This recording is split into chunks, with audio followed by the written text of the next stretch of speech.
a évoqué les questions du mouvement olympique, les performances sportives, la participation du Cameroun, des pays aux Jeux olympiques. Je profite pour saluer, nous avons suivi ce week-end les comités olympiques d'Afrique qui se sont réunis et ont créé une confédération africaine de sport olympique. Et quand j'ai bien suivi, en fait, l'idée c'est d'accompagner le mouvement sportif africain, notamment à la partie que le conseiller vient de dire, à Bouem aussi, c'est-à-dire facilitation des athlètes ou des pays pour la participation aux Jeux olympiques, les problèmes de qualification, les problèmes de visa. Je crois que c'est une structure qui me semble, telle que c'est présenté, c'est une structure à saluer. Bon, maintenant, l'Académie olympique fait partie des éléments du comité olympique qui avait pour mission essentielle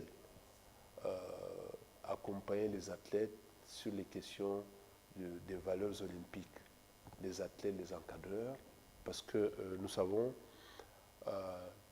même les sportifs de haut niveau connaissent le règlement, respectent le règlement, mais au-delà du simple fait que quand on va en compétition, tous les dirigeants, les athlètes prestent le serment olympique. Nous nous engageons à respecter les lois et règlements. Nous nous engageons à juger de manière objective. Mais dans la pratique, ce n'est pas ça. Nous voyons des compétiteurs.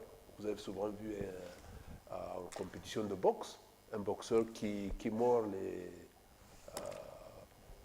les oreilles de son adversaire.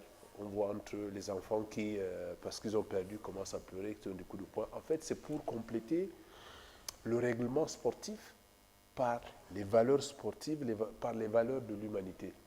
L'éthique, le fair play, amener les gens à travailler dans le respect de la discipline et la recherche de l'excellence à tout prix. Bon, maintenant, nous avons dit qu'est-ce qu'il faut faire. Parce que M. Aboum a dit des choses, lui aussi. Il faut reconnaître quand même que l'État camerounais fait déjà beaucoup de choses. Et les ressources ne sont pas extensibles. Les économistes disent toujours qu'il y a toujours beaucoup de besoins, mais les ressources sont toujours rares. Mais si l'État camerounais s'engage en prenant des risques, en fait, dans tous les cas, il faut prendre des risques. Si on ne prend pas de risques, ce que nous voulons, nous aurons du mal à atteindre ces objectifs. Le risque pour moi, le meilleur risque qu'il faut prendre, c'est de se dire, nous traçons le chemin de la performance, nous disons, pour faire cette performance-là, nous avons telle discipline. On a commencé les infrastructures. Nous avons construit beaucoup d'infrastructures. Aujourd'hui, le Cameroun est un modèle en Afrique en termes d'infrastructures sportives. Ça, il faut le reconnaître. Ce que l'État a dépensé pour les infrastructures, c'est important. Mais sauf qu'il faut mettre ces infrastructures à la disposition des athlètes. Ce n'est pas évident, je comprends.